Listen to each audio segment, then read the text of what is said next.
रिंकू, क्या है? क्या हो रहा है? कुछ नहीं, कुछ नहीं। कुछ नहीं तो ऐसे कहा तुमने जैसे बहुत कुछ है। For your kind information, mummy का ऑब्जर्वेशन है कि तुम मुझे जरा भी प्यार नहीं करते। डार्लिंग, जरा इनसे कहो कि इस तरह की ऑब्जर्वेशन इनकी सेहत के लिए ठीक नहीं है। देखो, तुम्हें जल्द से जल्द साबित करना होगा कि तुम मुझसे बहुत प्यार करते हो। अरे डार्लिंग, ये तो मैं अभी साबित करता हूँ। आजा। क्या कर रहे हो तुम मम्मी के सामने? अरे तुमने सवाल इनके सामने पूछा तो इनके सामने ही साबित करना पड़ेगा ना। सिर्फ बीवी को बाहों में लेने से प्यार साबित नहीं होता। तो किसे बाहों में लेने से प्यार साबित होता है? क्या? मतलब कैसे कैसे प्यार साबित होता है? पति की सिर्फ नजरों से पता चलता है वो बीवी से कितना प्यार करता है। अच्छा, सासू माँ, रिंकू के डैडी आपको इसी तरह प्यार करते थे? उनका प्यार तो दूर से ही दिखाई देता था। फिर भी रिंकू पैदा होगी। अगर तुमने 24 घंटों में ये साबित नहीं किया कि तुम मुझसे प्यार करते हो तो एक मिनट डार्लिंग, पहले मुझे बताओ तो सही कि अपना प्यार साबित करने के लिए मुझे करना क्या होगा? तुम्हें अपनी पहली बीवी को भुलाना होगा और 24 घंटे मेरे साथ रहना होगा। क्या? ओके, ठीक है, तो मैं आज ही नौकरी से इस्तीफा दे देता हूँ। इस्तीफा देने को कौन कह रहा है तुम्हें? तो फिर 24 घंटे इसके साथ कैसे रह सकता हूँ? अरे ऑफिस के बाद सीधा घर तो आ सकते हो ना? नहीं, मतलब हाँ। देखो रोहन, कान खोल के सुन लो। अगर तुम वाकई मुझसे प्यार करते हो तो जैसे ही अंधेरा होता है तो एक मिनट डार्लिंग, तुम्हारे यहाँ अंधेरा कितने बजे होता है? 7 बजे। जैसे ही 7 बजते हैं तुम्हें मेरे पास आना होगा। मतलब 7 बजे से पहले मैं उसके पास जा सकता हूँ? अरे 7 बजे से पहले तो तुम ऑफिस में रहोगे ना? ओह हाँ, लेकिन डार्लिंग थोड़ी देर भी नहीं जा सकता? नहीं।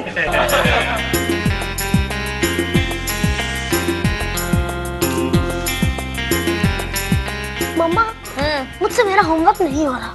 प्लीज मुझे एकदम परेशान मत करना, नाना जी से बोलो। नहीं नहीं, मैं इसका होमवर्क नहीं करवाऊंगा। इसका होमवर्क करवाता हूँ तो मैं होम सिक हो जाता हूँ। लेकिन नाना जी, आप तो ऑलरेडी घर में। इसीलिए तो होम सिक हो जाता हूँ। डैडी, तुम क्यों हम दोनों को परेशान कर रहे हो? अपने डैडी को फोन कर लो और बुला लो। हम लोग कितने बिजी हैं इस वक्त। कौन आ गया? डैडी, बेटू तुम जाके देखो। बाबा, उफ। ये मेरा एडिशनल होमवर्क है।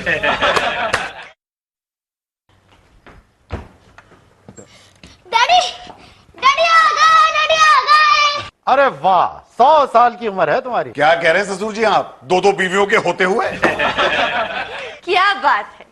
वैसे एक बात तो बताओ, आज इतनी सुबह सुबह कैसे आ गए रोहन?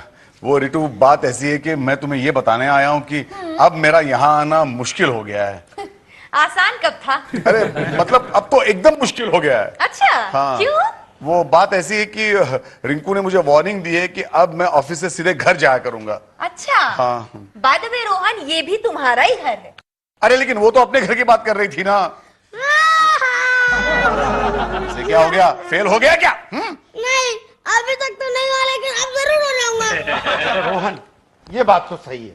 तुम्हें थोड़ा वक्त तो बिट्टू के लिए निकालना ही पड़ेगा, वरना तुम्हारी जिंदगी 100 साल की और मेरी 100 दिन की हो जाएगी। वो कैसे? वो ऐसे, क्योंकि इसका होमवर्क मुझे करवाना पड़ेगा। डैडी जी आप रहने तो मैं समझाती हूँ। देखो रोहन, तुम्हें दफ्तर जाना है ना, जाओ, लेकिन दफ्तर से तुम सीधा यहाँ आओगे और यहाँ 7 से पहले तुम हिलोगे नहीं, समझे? अरे बिट्टू चलो। रिटो, ओफो, मैंने दूसरी शादी क्यों की प्रभु? जब कौन है सर? प्रभु अपना पड़ोसी है ना प्रभु। चुप है। तीखी मिर्ची खा गया भैया। नहीं, इसमें प्रभु की कोई गलती नहीं है। तुझे ही दो बीवियों का पति बनने का शौक चल रहा था, इसमें उनका कोई दोष नहीं। बेवकूफ नादान। मैंने क्या किया? ये तो मैं अपने आप से कह रहा हूँ यार। क्यों की मैंने दूसरी शादी? क्यों की? क्यों की? क्यों की? बेवकूफ नादान। Are you okay? I'm okay. तो सर फिर हम अपने मुंह पे चांटे क्यों मार रहे हैं? नहीं नहीं, ये चाटे नहीं मार रहे, ये तो एक्सरसाइज कर रहे हैं। हाँ। कैसी एक्सरसाइज? वो तुम नहीं समझोगी। अक्सर ये एक्सरसाइज आदमी दूसरी शादी करने के बाद करता है। अच्छा, उससे क्या फायदा होता है? उससे आदमी तीसरी शादी नहीं करता। सर, क्या मैं आपकी कुछ मदद कर सकती हूँ? तीसरी शादी करने में? नो सर, उससे बचने में। नहीं, तुम मदद मत करो। तुम मदद करोगी तो खतरा बढ़ जाएगा। और आशा, चाटे मारने के लिए मेरे पास तीसरा गाल भी तो नहीं है। सर कहाँ से याद आया, हमारे चेयरमैन साहब भी सुबह से बीच बीच में गाल पे चांटे मार रहे हैं। किसके? अपने खुद के सर। वो भी? Rohan, Yes, sir. वो जापान से जो डेलीगेट्स आ रहे हैं ना, उनकी वीडियो रिकॉर्डिंग करने का पूरा इंतजाम तुम करोगे, समझे? और अच्छे अच्छे कलरफुल कपड़े पहनना। जी। अरे ये क्या, ये व्हाइट कपड़े नहीं चलेंगे तुम्हारे? सर ये व्हाइट का है, देखिए सर ये ग्रीन जैकेट है, ट्राउजर्स तो ब्लैक है और और शर्ट। टुटुन, तुम्हारा ये ब्लैक जैकेट तो बिल्कुल नहीं चलेगा। ब्लैक का है सर, ये तो ब्राउन जैकेट है, ये तो पर्पल टी शर्ट है सर। आशा, तुम्हारा ये ब्लैक एंड व्हाइट ड्रेस भी एब्सोल्युटली अनवर्केबल। सर ये मल्टी कलर्ड है। Multi coloured? और ये तुम्हारे होठ को क्या हो गया, इतने काले क्यों लग रहे हैं? नहीं सर, मेरे होठ पिंक हैं। अब चाहे तो रोहन सर से पूछ लीजिए। रोहन सर बताइए बताइए। देखिए सर आई एम सॉरी लेकिन मैंने आशा के होठों को कभी बारीकी से देखा नहीं है। यू नो, लगता है मैं कलर ब्लाइंड हो गया हूं। Colour blind? हाँ, दिन में मुझे सब कुछ ब्लैक एंड व्हाइट दिखता है। समझ गया सर, आपके दिमाग के टीवी की कलर पिक्चर ट्यूब खराब हो गई है। या अगर ऐसा है तो फिर रात को सब कुछ नॉर्मल क्यों नजर आता है? सर रात को हम टीवी ऑफ कर देते हैं कि नहीं? ओ, इसीलिए कल रात को मुझे मेरी बीवी एकदम कलरफुल नजर आ रही थी। या ऐसा मुझे एक बात बताइए, आपकी शादी को कितने साल हो गए? 25 साल। फिर भी बीवी कलरफुल लगती है। माफ करना सर, ये नॉर्मल बात नहीं है। माफ करना, शायद इनकी बीवी अब नॉर्मल है। हाँ यार, इनके साथ 25 साल रहकर तो कोई भी अबनॉर्मल बन जाएगा। या Shut up! लेकिन सर आप अपने आप को तमाचे क्यों मार रहे हैं? अरे तमाचे मारने के बाद थोड़ी देर के लिए सब कुछ नॉर्मल दिखता है, एकदम कलर में। तो सर आप आशा की मदद क्यों नहीं लेते? That's a very good idea. Asha, no Asha, Asha. हाँ रोहन, बॉस की कलर ब्लाइंडनेस से मुझे तेरे लिए एक आइडिया आया है। कैसा आइडिया? का नहीं धरला। मामा, रात के 11 बज गए हैं और रोहन अभी तक नहीं आया। कैसा आदमी है, बेशरम। मामा, कहीं वो ट्रेन से गिर तो नहीं गया?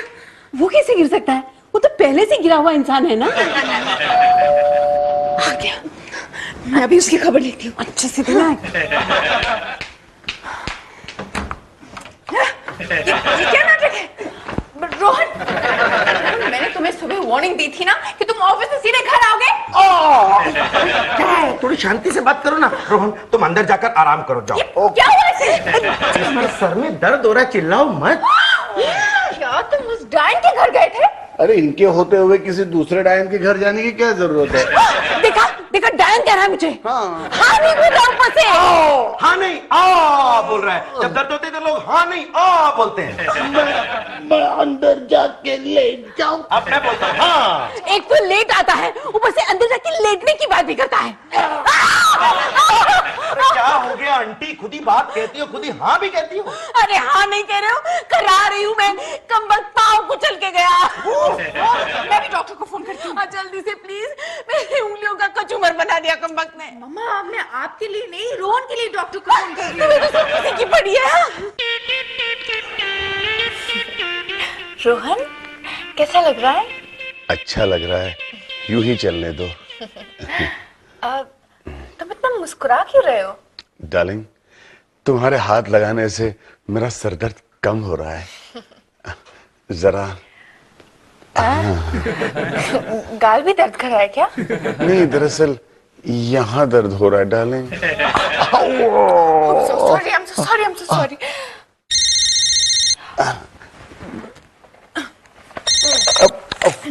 हेलो, सुनो, रोहन का मोबाइल क्यों बंद है?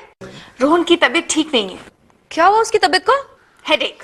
ओह, आई शुड हैव गेस्ड। वैसे तुमसे शादी करने के बाद उसे और क्या होगा? हेडेक ही तो होगा ना। You shut up. अरे कौन है? तुम्हारी रिट्टू। रिट्टू? रिट्टू कौन?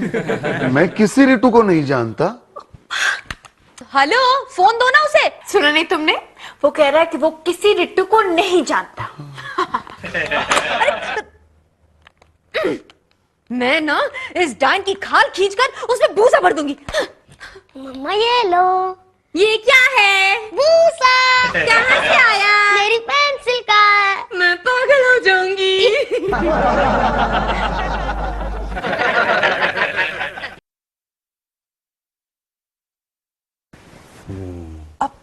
डॉक्टर साहब, आप स्टेथोस्कोप गलत जगह पे लगा रहे हैं। नहीं नहीं, बिल्कुल ठीक जगह पर लगा रहे हैं। रोहन के सर में दर्द है तो स्टेथोस्कोप सर पे ही लगेगा ना।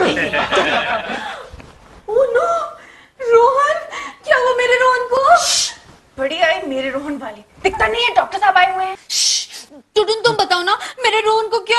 असल में रोहन के सर में बहुत बुरी तरह से दर्द हो रहा है, इसलिए मैंने हेडेक स्पेशलिस्ट डॉक्टर सरफिरे को बुलाया है।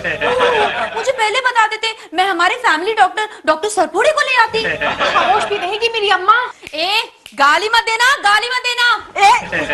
धक्के मार के घर के बाहर निकाल दूंगी। हाँ, अच्छा, धक्के मारने के लिए हाथ रहेंगे तब ना। मम्मी छोड़ो भी ना, हम दुष्ट लोगों के मुंह नहीं लगते। अच्छा, यही सोचकर तो मैं हमेशा चुप रह जाती हूँ। डॉक्टर साहब अब कुछ कहेंगे भी या स्टेथोस्कोप लगाते ही रहेंगे? रिंकू जरा सब्र करो। क्या सब्र करूं? कानों में स्टेथोस्कोप लगा के सुने जा रहे जैसे रोहन कोई पेशेंट नहीं सीडी प्लेयर हो। गड़बड़, बहुत गड़बड़। इसका आधा दिमाग काम करता, आधा दिमाग सोता। क्या कह रहे हैं आप डॉक्टर साहब? क्या कह रहे हैं मतलब? इसका आधा दिमाग तो तभी सो गया था जब तुम्हारे साथ रहता था। अरे आंखें खुल गई, रोहन की आंखें खुल गई। इसकी आंखें थोड़ी ज्यादा ही खुल रही हैं। मैं कहाँ हूँ और ये डॉक्टर साहब यहाँ क्या कर रहे हैं? कुछ नहीं, इन्हें दवाखाने में कोई काम नहीं था तो तुमको जादू की जप्पी देने आ गए मामू। आइए मामू। रोहन अब कैसा लग रहा है? आप कौन हैं? टुटुन, ये खूबसूरत औरत कौन है? मैं तुम्हारी सासू माँ। मेरे दिमाग पे असर हुआ है, आंखों पे नहीं। ये खूबसूरत औरत कौन है? ये तुम्हारी बीवी है। दूसरी। क्या बीवी? तुम ऐसे रिएक्ट क्यों कर रहे हो? मैं रिंकू। नाम तो बड़ा अच्छा है, लेकिन रिंकू कौन? रिंकू रोहन खन्ना। ये तो मैं जानता हूँ कि मैं रोहन खन्ना हूँ, लेकिन रिंकू कौन? मैंने आपको पहचाना नहीं मैडम। रोहन जी कौन? रिटू। हाँ, मैं रिटू। रिटू, मैं यहाँ क्या कर रहा हूँ? यही सवाल तो मैं खुद अपने आप से पिछले 2 सालों से कर रही हूँ रोहन। मतलब पिछले 2 सालों से मैं इसी बेड पे लेटा था? चलो चलो, मुझे अपने घर ले चलो। यही तुम्हारा घर है? ऐसे डिस्टर्ब मत करो जी, इसको थोड़ा दिन आराम की जरूरत है। इसको आराम नहीं मिलेगा तो ये पागल हो जाएगा। नहीं पागल नहीं रोहन, चलो चलो घर चलते हैं।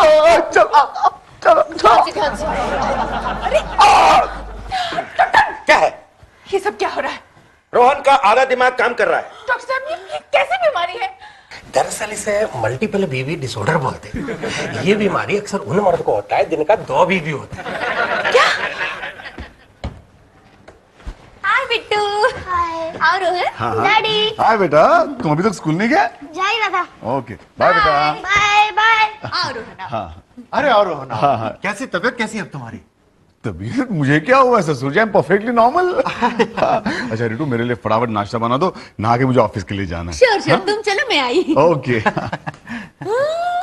डैडी, रोहन को कितनी अजीबोगरीब बीमारी हुई है। बीमारी? और ये बात तुम हंस के क्यों बता रही हो? बीमारी ऐसी है ना डैडी। क्या मतलब? क्या मतलब? मतलब ये डैडी कि रोहन अब रिंकू को पहचानता ही नहीं है। क्या? आप रुकिए, मैं जरा नाश्ता बना के आती हूँ।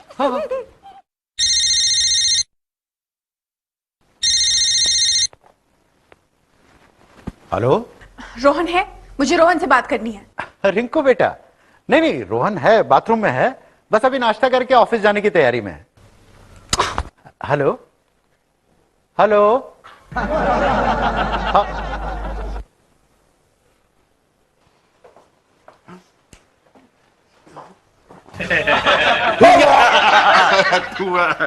टुटुन हाय। कैसा है तेरा मल्टीपल बीवी डिसऑर्डर? यार अभी भी शुरुआत हुई है, आगे आगे देखते हैं होता है क्या।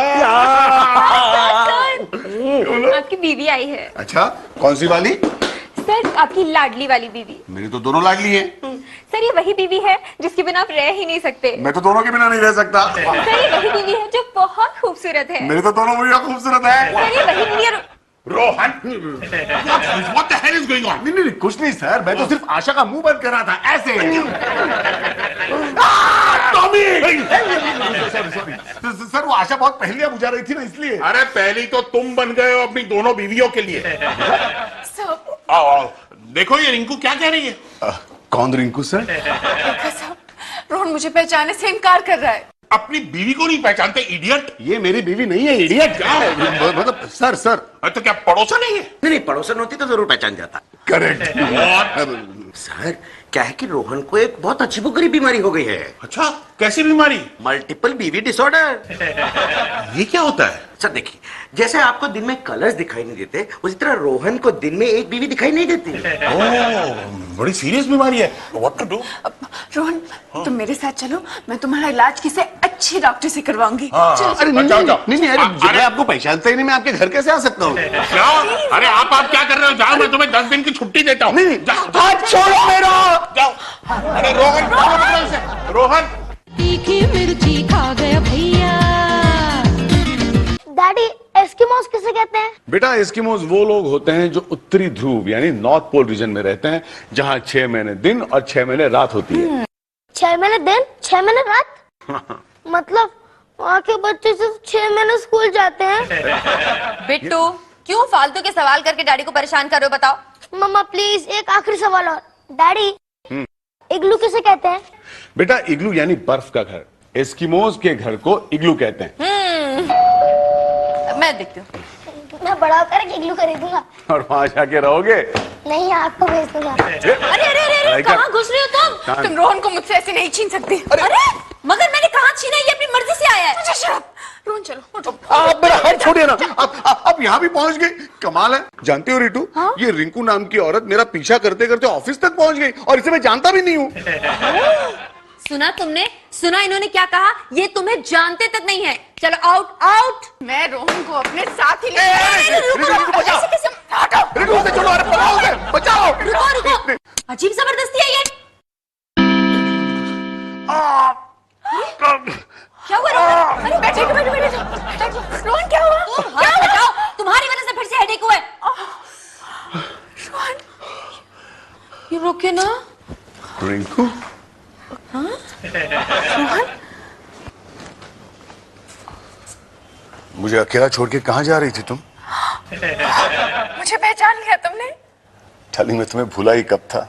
रोहन ये क्या हो रहा है? रोहन अभी तक तो तुम कह रहे थे कि तुम इसे जानते भी नहीं हो, और अब आपकी तारीफ मैडम। रिंकू मुझे ले चलो यहाँ से, मुझे चक्कर आ रहा है। बाय। लेकिन रोहन। माफ करना मैडम, मैंने आपको सचमुच नहीं पहचाना। शुभ रात्रि। चलो डार्लिंग। अरे मम्मी जी कैसे हैं आप? मैं तो ठीक हूँ। हाँ क्या? रिंकू ये कैसे वापस आ गया? मम्मी अभी कुछ मत पूछिए। रोहन तुम जाओ अंदर और आराम करो। हाँ डार्लिंग तुम भी चलो ना। अभी आई डार्लिंग, मैं जरा मम्मी को इंस्ट्रक्शन देके आ रही हूँ। जल्दी आना। Okay shameless. मम्मी मुझे समझ में आ गया है कि रोहन को क्या हुआ है। क्या? वो दिन में उस डायन को पहचानता है और रात को मुझे। ये वही मल्टीपल बीवी डिसऑर्डर का असर है। अच्छा रोहन छोटे छोटे क्या सुन रहे हो? कुछ नहीं। जाओ। रिंकू इस डिसऑर्डर में एक ऑर्डर है।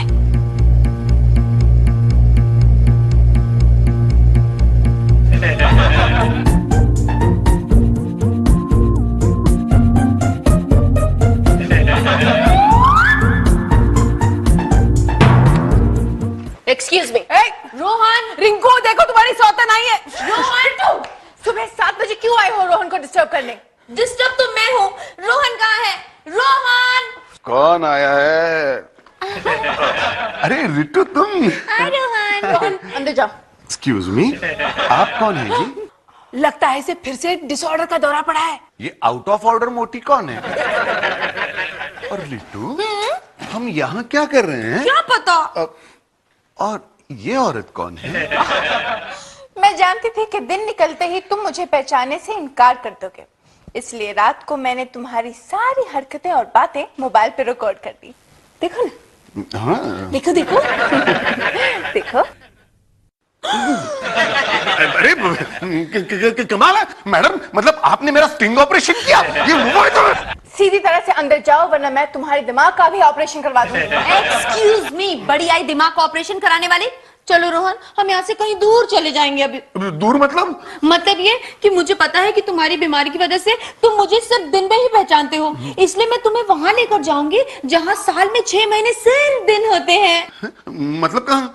मतलब north pole. North pole. No chance, क्योंकि मैं 6 महीने की बुकिंग ऑलरेडी करवा चुकी हूँ। अब क्या मतलब? वेल डार्लिंग, क्योंकि तुम सिर्फ मुझे रात को पहचानते हो, इसलिए मैं तुम्हारे लिए इंटरनेट के जरिए 6 महीने की होटल की बुकिंग करवा चुकी हूँ। लेकिन कहाँ? South pole. South pole. नहीं नहीं नहीं, तुम चलो रोहन। रुको रोहन, अरे चलो ना रोहन। मेरी बात सुनो। रोहन, फ्लाइट का टाइम होने वाला है, चलो। ओ फॉर रिंकू, 1 मिनट यार। तो मतलब तुम मुझे पहचानते हो? इसका मतलब ये कि तुम नॉट